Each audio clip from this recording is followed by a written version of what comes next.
Muito bom dia, são 8h14, estamos de volta. Obrigado aí pela sua audiência, você que nos acompanha sempre aqui pela Folha FM, pela nossa página no Face, o nosso streaming aí na página oficial da Folha FM também. Seja bem-vindo, bem-vinda. Hoje conversamos com o Renato da Mata, que é biólogo e professor da UENF. Renato, no bloco anterior eu perguntava sobre essa questão da sua interpretação, da sua impressão de como você vê alguns colegas de trabalho seu, até mesmo na UENF ou fora da UENF, no âmbito geral da ciência, que negam, né, e que buscam aí outros caminhos para não usar máscara, enfim, defender esse negacionismo aí. Então eu te pergunto novamente, gostaria de ouvir essa impressão sua. Bom, os colegas, especificamente os colegas da UENF, eu fico bastante impressionado, né? Mal impressionado.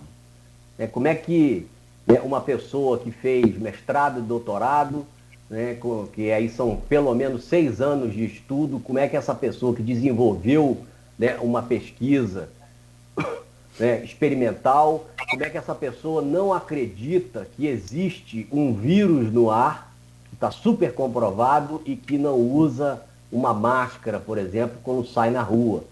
Então a gente também tem a função de dar o exemplo. E isso, né, como você falou, Cláudio, não é só lá na UENF, né, isso está em tudo quanto que é canto. Então eu tenho feito, né, uma caminhada no final do dia aqui no meu bairro, eu moro aqui no Jockey, né, e eu sou o único cara de máscara. É impressionante. Todos os colegas aí que eu acabei fazendo ao longo desse ano, né, não usam máscara. Né? Então esse negacionismo ele é muito forte. As pessoas simplesmente não acreditam e não querem acreditar. Né? O ser humano, a gente tem essa coisa da racionalidade, né? O ser humano é um animal racional. Mas se a gente realmente fosse racional, do jeito, né, que se coloca, né, a gente ia ser magrinho, né? A gente não ia fumar, a gente não ia beber, a gente não ia fazer nada disso. Então, e a gente obviamente faz tudo isso. Então essa racionalidade é muito relativa. Né? Então essa negação faz parte da nossa psicologia. E você combate isso divulgando ciência. Né? Então, dentro desse viés, a gente volta um pouco no que foi falado no primeiro bloco, né? Só para deixar muito claro, porque isso é muito importante. Né? O que me parece que o governo Bolsonaro apostou, né, na imunização de rebanho sem vacina. Né? Eles apostaram nisso. Né? De repente foram contra a vacina porque a vacina vinha da China, né? E sempre houve uma preferência pela vacina que vinha da Inglaterra. Então, a Inglaterra pode, a China não pode. Então, apostaram numa imunização de rebanho, que é o quê? Que é quando você tem a população, né, imunizada. O que significa isso? Significa que essa população já tem, né, no sangue os anticorpos contra o vírus. E aí, quando você entra em contato com o vírus, você tem os anticorpos, aquele vírus é neutralizado rapidamente e você não pega a doença. Né? E aí, apostar na imunização de rebanho, né, sem vacinação, né, é você simplesmente colocar, né, as pessoas vão morrer. Né? É você não achar que isso não é importante.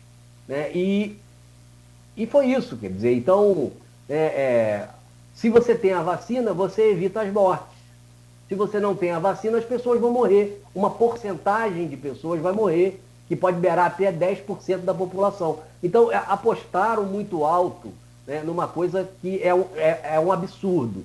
Então, realmente, foi um grande equívoco, né, e parece que agora, né, o presidente está dizendo que pode vacinar, porque ele chegou até a declarar de que se você tomasse, né, uma determinada vacina, você ia virar jacaré, né, porque tinha lá os efeitos colaterais, entendeu? Então, sabe, o presidente não pode falar isso, um líder não pode falar esse tipo de coisa, porque influencia muito as pessoas, principalmente as pessoas que votaram nele. E eu acho que muito da reação dos meus colegas lá na UENF, né, de não usar máscara, né, é em cima disso. Quer dizer, se eu votei no cara, eu vou ter que seguir o que o cara está falando. né? E isso influencia muito a gente, porque como eu coloquei aqui nessa fala, né, essa racionalidade humana ela é muito relativa. Ok?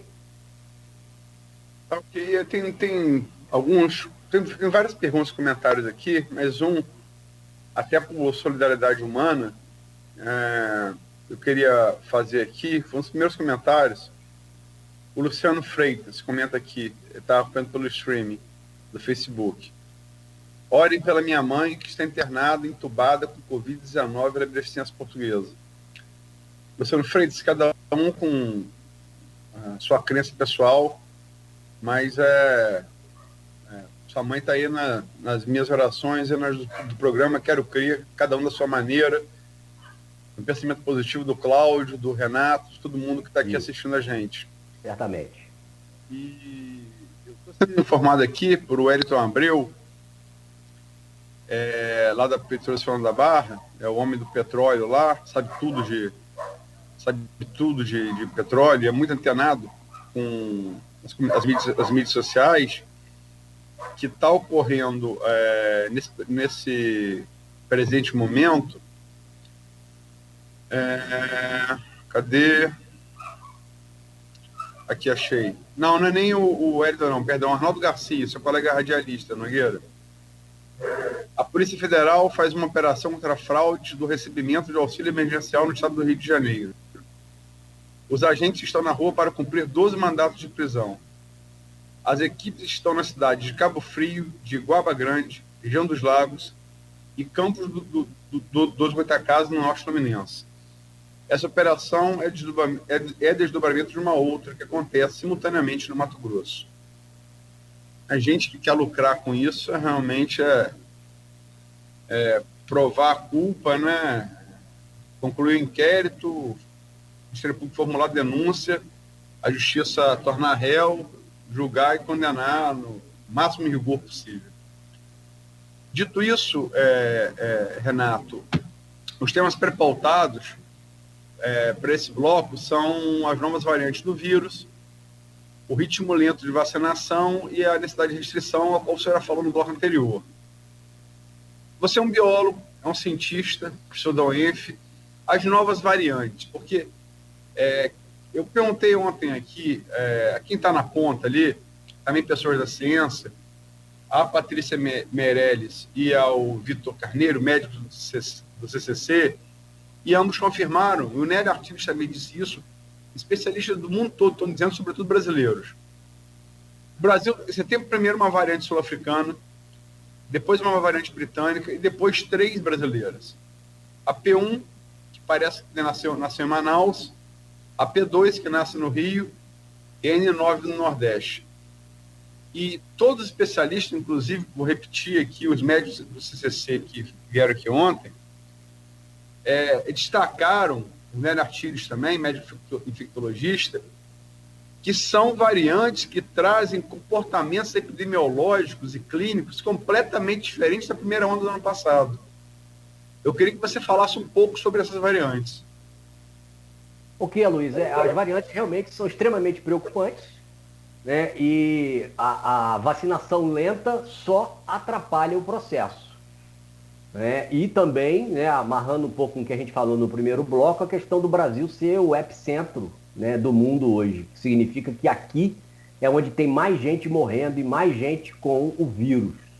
Então, o que acontece? Quando você tem muito vírus e muita gente, né, a probabilidade de novas variantes aparecerem aumenta. Então, o que são essas variantes, afinal de contas? O nome diz bastante. Então, todo organismo, né, que, né, tem até uma discussão se vírus é vivo ou não, né, mas no caso aqui a gente pode considerar como se ele fosse um organismo vivo. Todo organismo vivo, né, ele no momento que se divide, né, e no caso do vírus, na realidade, quem faz a replicação são as nossas células, então ele infecta as nossas células, e as nossas células então criam novos vírus, duplicam, né, multiplicam aquele vírus várias vezes. Nesse processo, né, você tem a multiplicação, né, do que a gente chama do material genético, né, e essa multiplicação ela não é perfeita, né, então pequenas alterações vão surgindo, então vão saindo vírus, das nossas células que têm pequenas variações, né, gênicas, e essas variações vão se refletir, né, em proteínas, moléculas na superfície do vírus que ficam diferentes. E algumas dessas, é um processo totalmente por acaso, né, pode fazer com que esse vírus fique mais infectivo. Né? E foi justamente isso que aconteceu com a P1, por exemplo. Né? Então a P1, né, ela é, né, a variante que apareceu em Manaus, né, e ela tem uma grande capacidade de infecção. Então, obviamente, que se você tem uma variante que infecta mais, o problema aumenta. E como é que você soluciona isso? Então, você tem que acabar com esse vírus circulando. E você só vai fazer isso a partir do momento que você vacinar todo mundo. Então, isso está intimamente relacionado à velocidade de vacinação.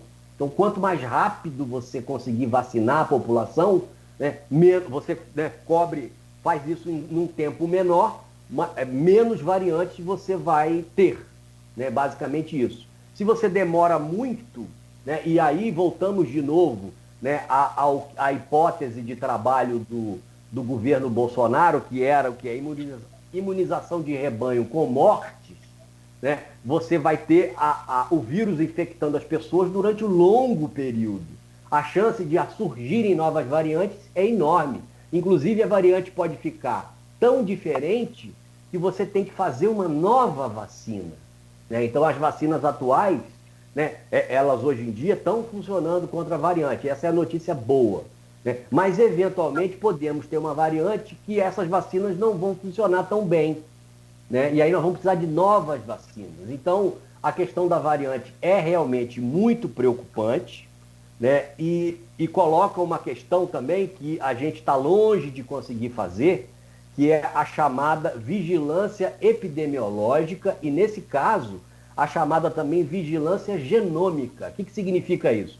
Significa que você tem que estar, então, coletando esses vírus, né, de maneira geral, em várias regiões do país, né, e fazendo uma análise genética deles para justamente detectar as variantes. Né? Mas a gente não consegue nem fazer os testes para saber se a pessoa tem vírus ou não. Né? Então, na realidade, como é que a gente tem trabalhado?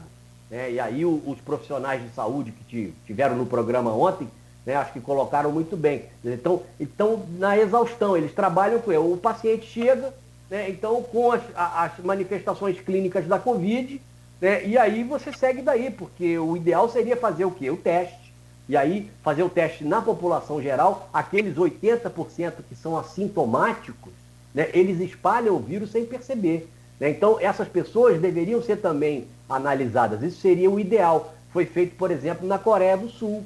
Né? Eles conseguiram fazer aplicativos no celular, né, que conseguem detectar por quem você se aproximou. Então, se a pessoa aparece positiva, né, as pessoas são avisadas de uma maneira remota. Né?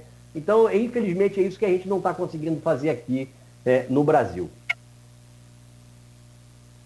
Renato, hoje a gente conta com a vacina com a gente conta justamente a tal da chamada pelos bolsonaristas de vacina, que é a Coronavac, fruto da parceria do Instituto Butantan de São Paulo, que é o maior produtor de vacinas da América Latina, com o laboratório chinês Sinovac. A gente tem também a AstraZeneca, como você citou aí, fruto da parceria do Instituto Fiocruz, né, da Fundação Fiocruz, né, no Rio de Janeiro, com a Universidade de Oxford, que, embora seja britânico, é bom dizer, a vacina é produzida em outro país asiático, que é a Índia. Né? E estamos agora, depois de chegarmos a recusar ofertas de vacinas como a Moderna, como a Janssen, agora, sobretudo depois do pronunciamento de Lula, ele crescer nas pesquisas, resolvemos, e tudo para esse governo na eleição, né, a reeleição, no caso, em 2022, a tentativa de Bolsonaro no dia seguinte aparece com máscara, com o discurso de Lula, e passa a se apostar em vacina, fruto também da pressão do setor financeiro, banqueiros, economistas, e do próprio Congresso Nacional. Como eu disse aqui na abertura, o presidente da Câmara Federal, o deputado Arthur Lira, eleito presidente com apoio do governo Bolsonaro, com apoio do Palácio Planalto explícito, assinando sinal amarelo aos erros, inúmeros erros cometidos na condução da pandemia. Você acha que isso deve acelerar esse ritmo de vacinação que continua muito lento no Brasil? Sim, eu acho que essa reação, né, que obviamente também demorou, né, porque muitos empresários, né, não queriam fechar, não queriam isolamento social, porque fizeram, então, né, caíram nessa armadilha do negacionismo, né, mas aí, né, perceberam que aí o que acontece? As pessoas começam a morrer à sua volta, né, as pessoas começam a ter Covid à sua volta, os seus familiares, né, os seus vizinhos. Então as pessoas, infelizmente, começaram a acordar, ou melhor, felizmente começaram a acordar, infelizmente demoraram muito para acordar. Então, essa pressão, eu acho que foi a grande mudança que teve, e aconteceu agora, né, nesses últimos dias. Eu acho que é emblemático, né, depois do pronunciamento, né, do Lula, no dia seguinte o presidente apareceu de máscara, quer dizer, que infelizmente, né, e aí eu vou falar de forma geral, né, a classe política no Brasil só quer saber de reeleição, só quer saber de se reeleger, né, de estar eleito. Né? Eles não estão muito interessados no que eles têm que fazer, entendeu? Então, e aí o Brasil, infelizmente, não tem instituições, né, que funcionam. Então, por exemplo, entra o novo prefeito, né, todos os programas que existiam, né, no governo anterior são esquecidos e tudo tem que ser refeito. Olha o tempo que a gente perde. Né? Então isso é realmente lamentável. Eu espero que os políticos comecem a mudar, né, e passem a administrar, né, como a prioridade número 1. Né? Então o mote agora, aparentemente, né, é realmente vacinar a população. Então, foi muito importante essa reação, né, dos empresários e do próprio corpo político para pressionar o presidente, né? E a gente está vendo, então, essas transformações. Agora, o que está sendo feito hoje tinha que ter sido feito há 6 meses atrás, 8 meses atrás. Né? O Brasil tem condição de produzir as vacinas e vai produzir. Né? A gente tem 2 grandes instituições que produzem vacina e fazem pesquisa, que é a Fiocruz e o Butantan. Né? É só liberar. Se a gente tivesse, então, comprado os insumos, a gente já estaria muito mais adiantado. Então, é realmente um absurdo, né, essa demora. Tá? Então, eu espero que aconteça logo, né, e que esse incentivo à vacinação continue. Eu falei aqui das vacinas com as quais a gente conta, a Coronavac, a maior parte, um pouco da AstraZeneca, falei da Moderna, da Janssen, esqueci de citar a Pfizer, que ofereceu alguns milhões de doses de vacinas no Brasil. O Bolsonaro respondeu, não gostou de alguns termos da oferta, que os laboratórios tinham que correr atrás do Brasil, porque o Brasil tinha um grande público consumidor, né? Não citei a Pfizer, me corrijo. E o professor Raul Palácio aqui me corrige aqui um comentário no streaming, que esse Sputnik 5 da Rússia também foi aprovado pela Anvisa. Então, quer dizer, aumenta o leque de opções. Né? O problema, Renato, é que, como você falou, é que por inércia essa política dolosa de se atingir a imunidade de rebanho através de morte de milhares, milhões de pessoas, colocou o Brasil no final da fila, né? E o mundo inteiro quer vacina. Perfeito. E a Covaxin, desculpa, só para completar a relação, a Covaxin ontem teve o visto negado pela Anvisa. Sim. Só para completar. Então, é isso, Aloysio. Quanto mais vacina tivermos, melhor. Né? As tecnologias utilizadas pelas diferentes vacinas, né, são obviamente diferentes. Né? A vacina chinesa, né, usa o vírus inativado, que é a tecnologia, né, mais básica que tem. Então, a primeira vacina lá, produzida lá pelo Pasteur, né, ela usava essa tecnologia. Então, em teoria, é a mais testada. Né? E a de Oxford, né, a AstraZeneca Oxford, ela é um pouco diferente. Quer dizer, você já pega um vírus que causa uma doença, né, acho que é uma gripe no chimpanzé, né, e você insere, então você altera o material genético, né, e ela passa, então, a colocar na superfície uma proteína que é do vírus que causa o Covid-19.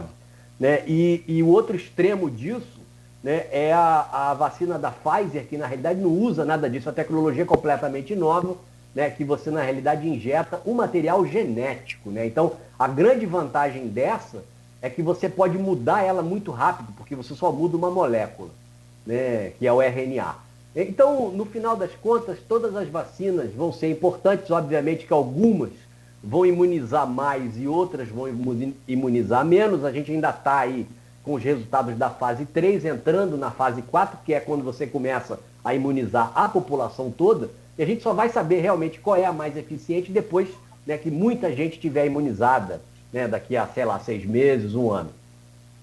Mas o ponto é qual? Independente da vacina, né, da Sputnik 5 ou Sputnik V, né, o importante é ter a vacina. Né? Enquanto nós não temos a vacina, né, o que você vai fazer? Você tem que ficar isolado, né? Então nada de encontrar com os amigos, né? Muito menos sair para tomar uma cerveja, porque você obviamente não vai tomar cerveja de máscara. Né? Se você tiver que sair, tem que usar a máscara, né? Então tem que usar a máscara sempre, e saiu, ou mesmo, né, teve contato com alguém, ou andou em algum lugar diferente, higieniza a mão, né, para matar o vírus que está na mão, porque sem querer você vai estar coçando o olho e pode pegar o vírus assim. Né? Então, independente da vacina, né, o importante é ter a vacina, e é nesse ponto, né, que a gente está, então, batendo cabeça.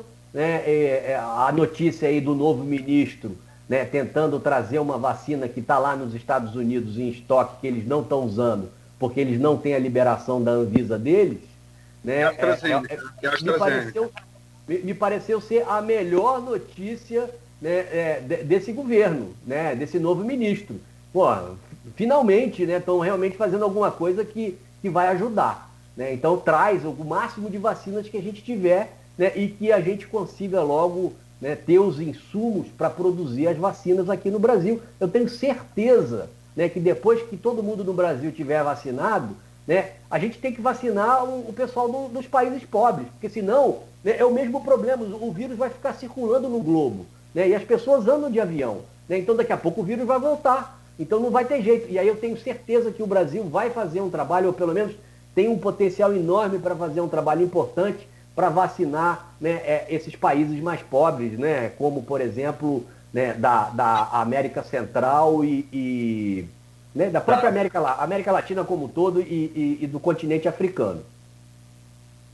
É bom lembrar que a África convive, como lembra o Hélito Abreu aqui, com pandemias há muito tempo, né? Inclusive vírus bem mais mortíferos que o SARS-CoV-2, como o Ebola, né? Exato. O Ebola foi a grande preocupação, né? Porque o Ebola é extremamente infectivo, né? Mata muito e mata de uma maneira horrorosa, porque a pessoa, né, os vasos vazam o sangue, né? Então sai sangue pela gengiva, sangue pelos olhos, deve ser uma coisa horrorosa. Poros, né? É isso. Poros. E agora... Se liquefaz por dentro, né? Vômito negro, né? Isso. E agora, por uma, né, uma sorte, né, é um vírus que não foi tão transmissível como esse que a gente está, né, que causa a Covid-19. É importante lembrar que essa síndrome respiratória aguda, né, ela aconteceu há uns anos atrás lá no Oriente Médio e na Ásia, né, que foi o SARS-CoV-1, né, que pegou bastante gente, mas não chegou a se espalhar pelo mundo inteiro. Né? E foi isso tudo que a gente achou que ia acontecer com esse novo vírus. Só que esse, né, justamente, né, por suas características biológicas, ele consegue se espalhar maravilhosamente bem entre os seres humanos. Né? Então, a gente volta na questão dessa variação, né, gênica, que pode produzir um vírus que é extremamente transmissível e, eventualmente, extremamente letal. É só para lembrar que aquela epidemia, não foi pandemia por óbvio, do SARS, ali em 2011, mais ou menos, ela chegou também ao Brasil, né? Ela chegou também ao Brasil. Tem casos e todos eles gerando pneumonias muito fortes, né? Ela chegou também ao Brasil. E interessante. Eu acho que eu sou um dos que pegou essa daí talvez o motivo de não ter pego é uma tese, não é conclusiva, que as pessoas que foram atingidas por aquela primeira, não pandemia, mas epidemia do SARS, elas desenvolveram algum tipo de anticorpos por ser vírus da mesma família, né? Sim, é a lógica da imunização do rebanho, né? Que no caso da Covid-19 causa essa quantidade enorme de mortes, né? Mas sem dúvida nenhuma, Luiz, esses vírus, se eles são similares, você acaba produzindo anticorpos, né, muito provavelmente que vão te proteger de outros vírus que são da mesma família, né? Vamos colocar dessa maneira, né? Porque esses vírus são classificados em famílias, né? E quanto mais próximos, né, famílias mais próximas, né? Então, esse tipo de imunização natural, né, ou pela infecção, ela certamente pode estar atuando e possivelmente teve esse componente importante. E o interessante é que a origem é sempre ali na Ásia, né, na China principalmente, e isso a princípio está intimamente ligado aos mercados que aparentemente eles estão, acho que, acabando, que são os mercados de animais vivos, né, e de animais que para a gente é super exótico, né? Mas que para eles é parte do costume, da cultura deles, né? Igual a gente come arroz com feijão, tem gente que gosta de comer bife de cachorro, né? Então isso pode soar meio estranho. Sopa de pangolim. Né? Então, você imagina, né? E aí você acaba entrando em contato com novos vírus, né? Isso tem uma relação muito grande, né, com aqui no Brasil, a questão da Amazônia. Você imagina, né, certamente a diversidade de vírus na Amazônia, né, ela deve ser a maior do mundo, né? E quando você vai lá e começa a desmatar, você entra em contato com esses vírus e, eventualmente, um desses vírus pode aparecer, né, e você pode ter. Então, essas epidemias, né, elas estão aí, né, e elas foram previstas, já, inclusive, em artigos publicados, já tem mais de década, né? Então, quer dizer, apesar de toda a preocupação, né, e a propaganda, né, não vou colocar propaganda, mas a divulgação, né, de que isso poderia acontecer, aconteceu e agora está todo mundo dizendo que vai acontecer mais vezes. Então é muito importante que a gente se prepare, né, cara? A gente tem que ter, né, a capacidade de gerar vacinas, por exemplo, no Brasil, né? E a gente tem, tá aí, tá? As vacinas brasileiras estão começando a aparecer, né, vacinas realmente feitas no Brasil do zero, né? Agora, por que a gente não detém essa tecnologia? Por que nós não somos aí um Estados Unidos, né, uma Rússia, né, uma China? Por falta de investimento, entendeu? Então é realmente muito difícil esperar que a gente consiga, apesar de todo o negacionismo dos governos, né, não vou só colocar o governo federal nessa esfera, né, eu acho que isso tá espalhado pelo Brasil inteiro, né, houve sim uma valorização da ciência, né, e está todo mundo querendo a vacina hoje em dia, né, principalmente depois que o Bolsonaro falou que podia tomar vacina. Então você vê como é que, né, é importante você ter um líder qualificado. Então,